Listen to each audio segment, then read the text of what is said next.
tres.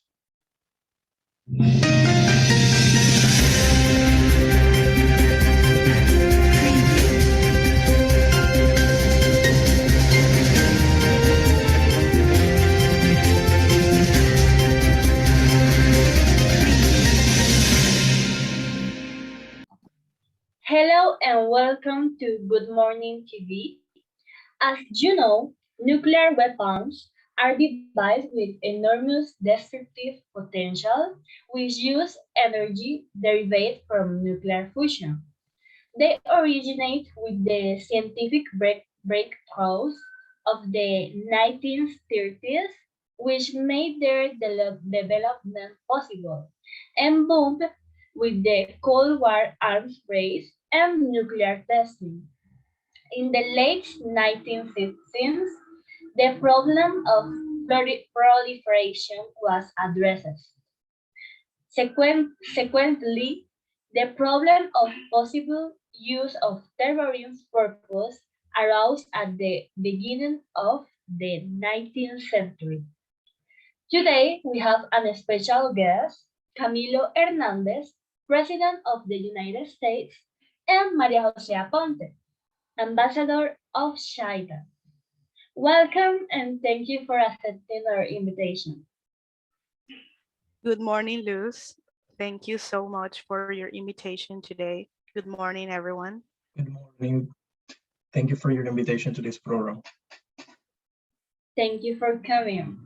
And well, following these ideas, I would like to present a couple of questions to you on this controversial subject that is alarming the world more and more each day. Let us start with the Ambassador Aponte. Please give us a background. When and how did China start using nuclear weapons? Well, of course, Luz, our People's Republic of China have developed and possess weapons of mass destruction, including chemical and nuclear weapons. The first of our country nuclear weapon tests took place in 1964, and its first hydrogen bomb test occurred in 1967. And this test continued until 1996, of course, until today.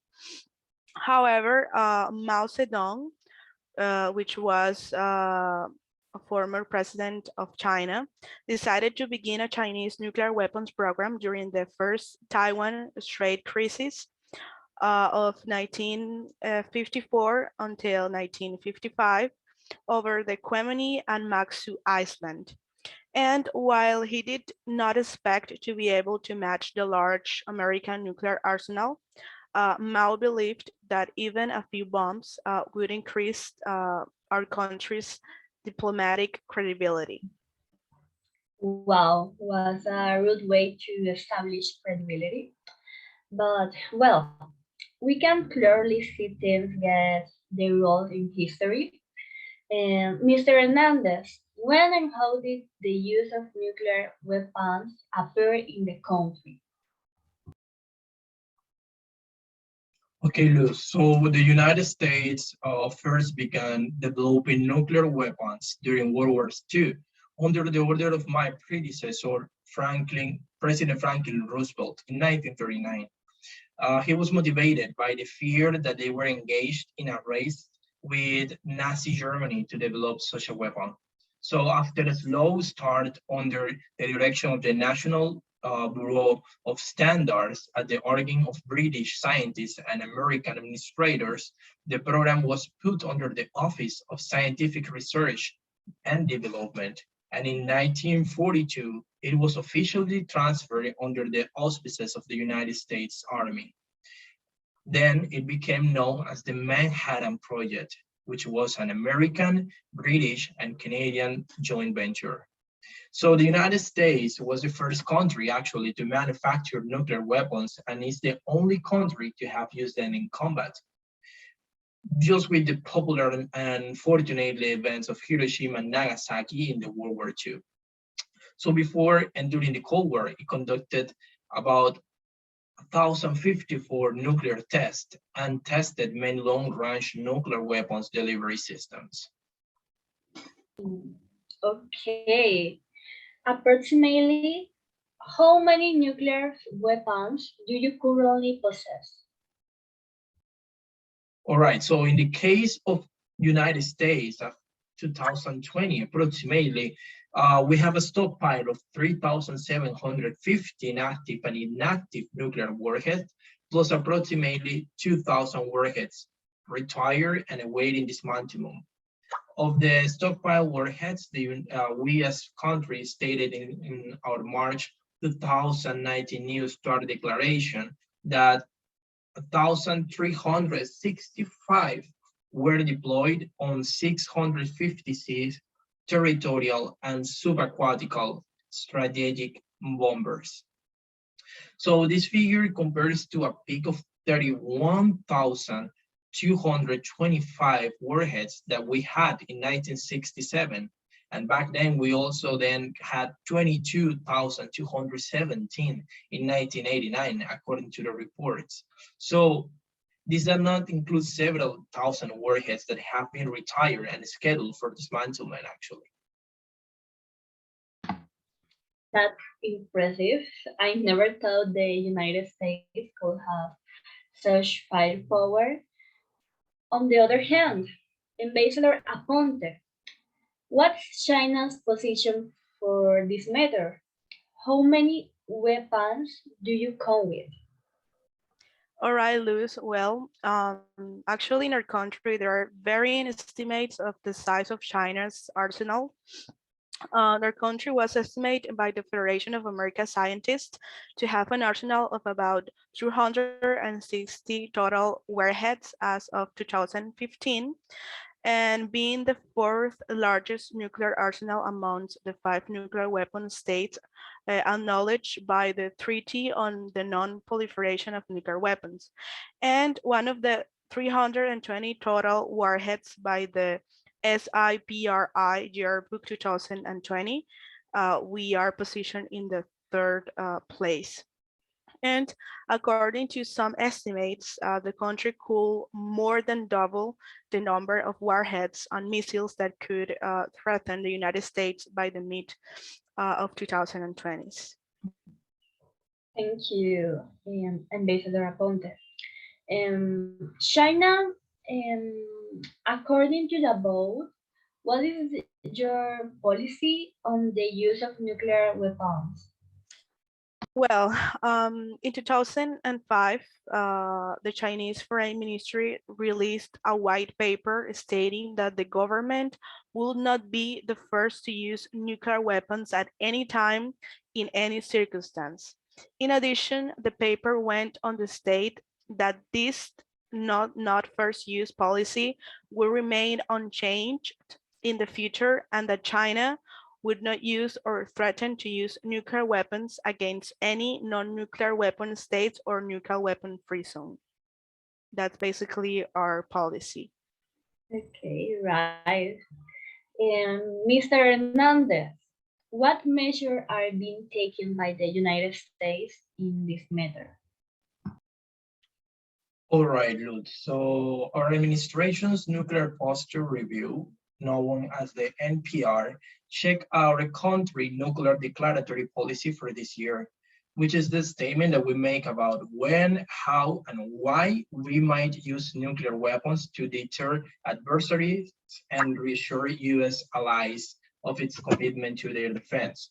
So the NPR states that the fundamental role of the United States nuclear weapons is to deter nuclear attack on the United States, our allies, and partners. It will also indicate that the United States would only consider the use of nuclear weapons in threatening circumstances to defend the vital interests of the United States or its allies and partners. Okay, Mr. Hernandez, thank you very much. And they will answer the next question after this commercial break.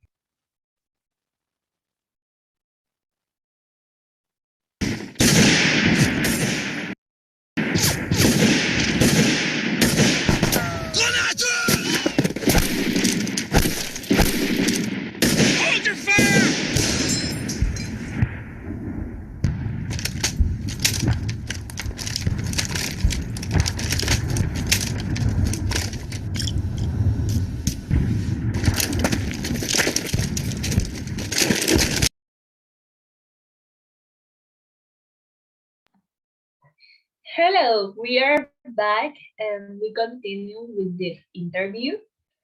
According to this policies, what are the advantages and disadvantages of the creation and use of nuclear weapons? All right, Luz. Well, actually, we can mention a lot of advantages and disadvantages.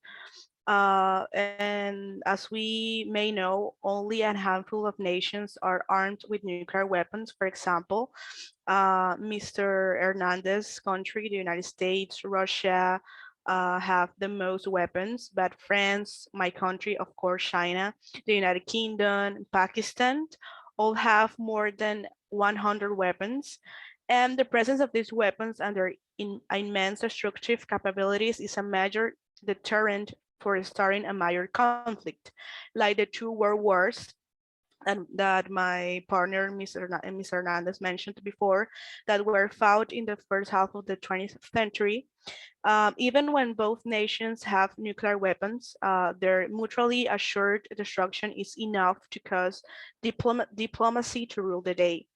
This means that when a country possesses nuclear weapons and a conflict arises between some of these nations, I think the fact of having nuclear weapons can't, um, you know, um, can become or can help with the diplomacy because obviously all both countries will be conscious that they both have nuclear weapons, and if they use them, that uh, may mean to, I mean, destruction. So that can, create diplomacy between those countries. And obviously, there will always be moral and ethical debates about the use of nuclear weapons. And I can point to the two cities in Japan that experienced a direct detonation to speak about these advantages. And the mass, and for me, disadvantages in this point will be the mass loss of civilian life from nuclear weapons, and also the exposure to radiation, because obviously in the manufacture of these weapons, there's a lot of use of radiation, and obviously all of this can cause harm to people. So for me, that will be one of the disadvantages of using nuclear weapons.